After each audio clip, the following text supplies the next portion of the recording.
Hi, Victory Nation. Welcome to Inside My Victory, a podcast about the church, leadership, and creativity. I'm Pastor Gene. And I'm Pastor Kelly, and you can follow along with this podcast and the notes we provide for you by going to my website, kellystickle.com. And if you have questions you'd like us to answer or discussions you'd like us to have, please email us at leadership@myvictory.ca.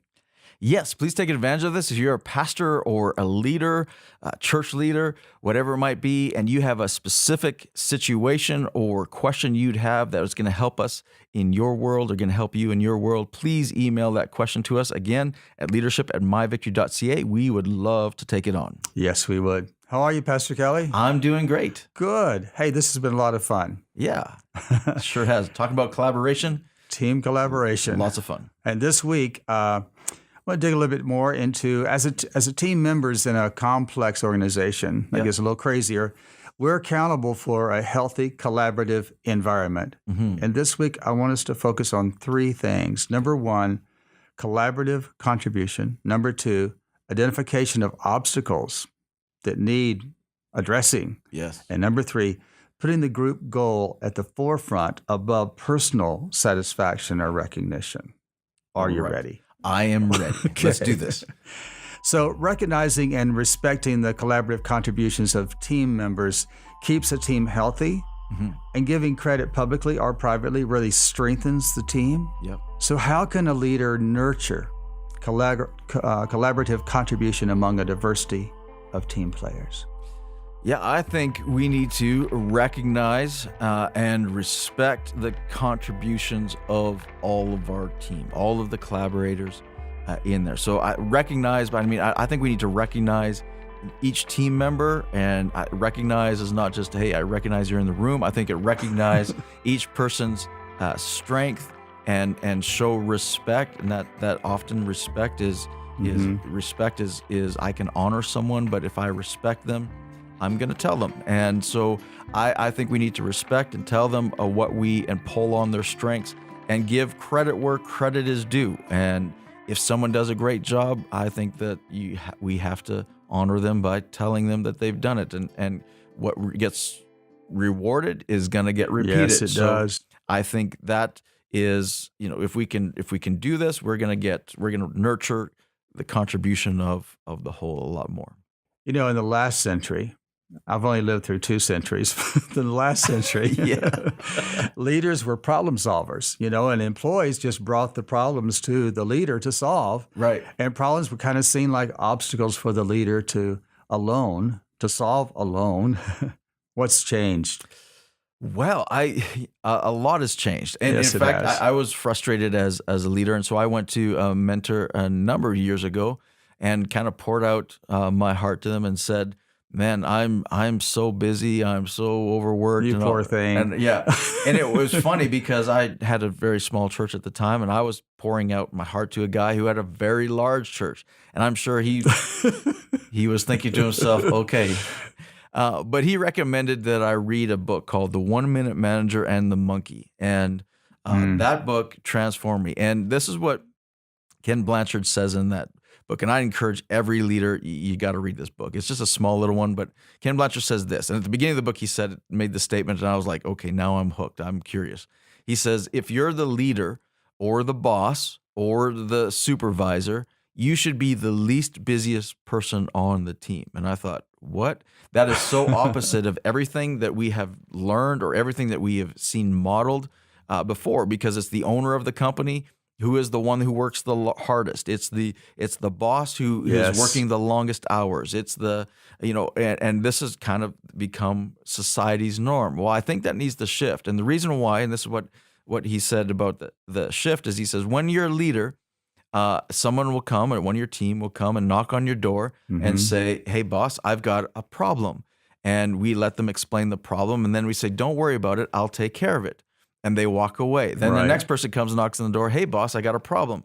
Don't worry about it. I'll take care of it. Well, meanwhile, all of the team goes home. They put their feet up. They have a relaxing evening. And the boss is there working, solving all of the problems. All those monkeys. All the monkeys. So instead, he says, we got the monkey being the next action step. He says, as a leader, he says, it's better as a leader to come in and saying, okay, hey, boss, I've got a problem. And the leader to say, hey, what would you suggest? How do you think we should solve it? And I'm not sure. Well, why don't you go back and talk with the team and come up with 3 solutions and come back to me? And then they walk out of the office. They have the monkey.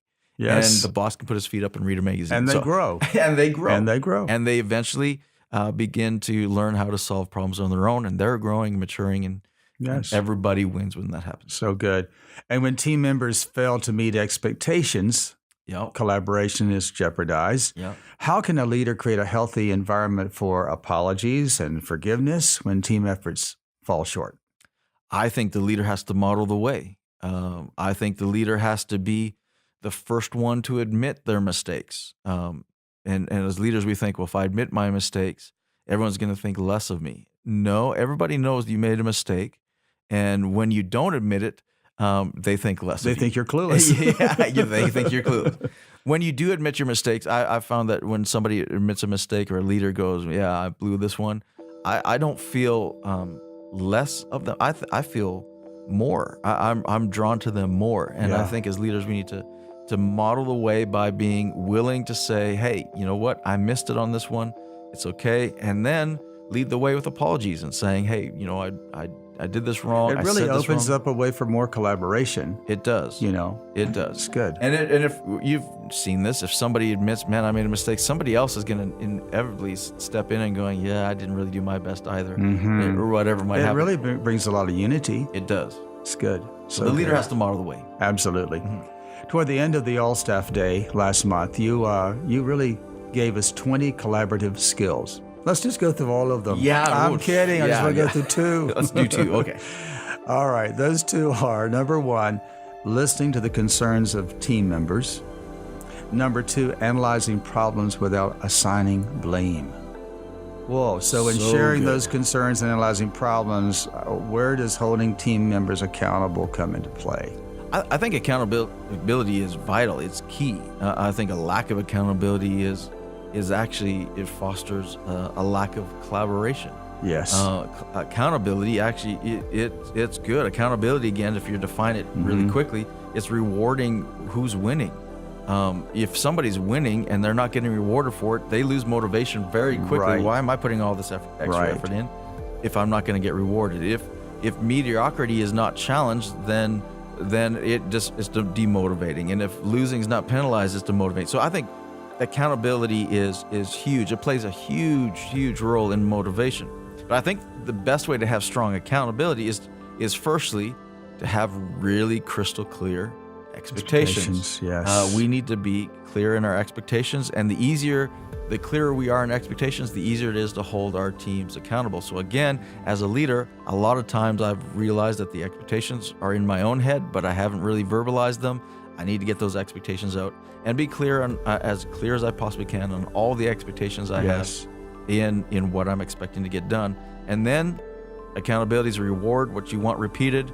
And here's a general rule: is reward teams publicly and individuals privately. And the reason I say that is because if you reward individuals publicly, it often fosters an unhealthy competition. It does. And it breaks down collaboration, because when you reward an individual publicly, for instance, and say, man, Gene did a great job, the person just feel free to do that anytime. Yeah, I will do that. And you say that publicly, then but it isolates people. Then your wife Joanne is sitting there going, "Yeah, you don't know, you don't know the half. You of don't it. know the half of it. How much I had to do, and you don't know." And other people that were contributing to the team, they're going, "Well, I did this, and how come I didn't get recognized?" And it creates this kind of this competition. It does, and which is unhealthy. So the general rule is reward teams. It's good. Reward the entire team publicly. But take that individual, somebody did an extra and above and beyond effort, take them aside privately and saying, man, you reward them. That privately. is so healthy. So healthy. In the same way, penalize people the same way. Challenge a team publicly, challenge the individuals privately.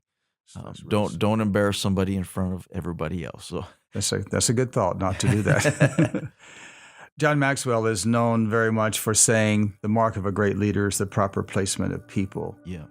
And so that would indicate that the leader must be able to assess the strengths and the weaknesses of every team member. So, Pastor Kelly, how did you learn to assess the weaknesses and the strengths, and even correct the improper placement of people?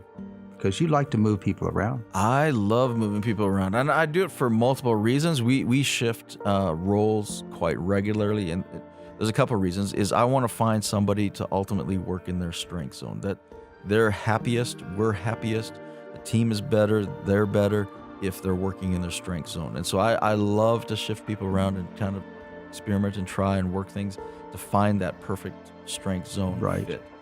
The other thing it does is that I'm trying to raise leaders, not just specialists. And a leader should be able to go into any environment, anywhere, and stir it up and make it grow. And sometimes a shakeup is great in a department. When you put a new leader in there, they're going to come with a new perspective, new strength, new ideas. Refreshing. And it's going to refresh the whole thing. So that's beneficial. But besides moving people around and watching where their strengths are and what they do well and what they don't do well, I also like to, we use a lot of personality tests like DISC, D-I-S-C, or the 16 personalities. We give our teams these quite regularly, individuals quite regularly go through that so that we can assess where they're at. We like the Strengths Finder test to identify where people's strengths are. And I think identifying that sometimes you do go through those tests and you'll get enlightened on something going, oh, that's why they do this, and that's why they think this way, and that's why they're really good at that. But ultimately, the Bible says it this way too, right? You'll know them by their fruit. So where are the results? And where there's results, there's a strength. And place them where they can produce the fruit. Yeah, absolutely. You know, you closed out All Staff last month by focusing on the necessity to maintain a sense of humor. Leaders with a bias for action often are missing in this area. So why is humor vital to a healthy team?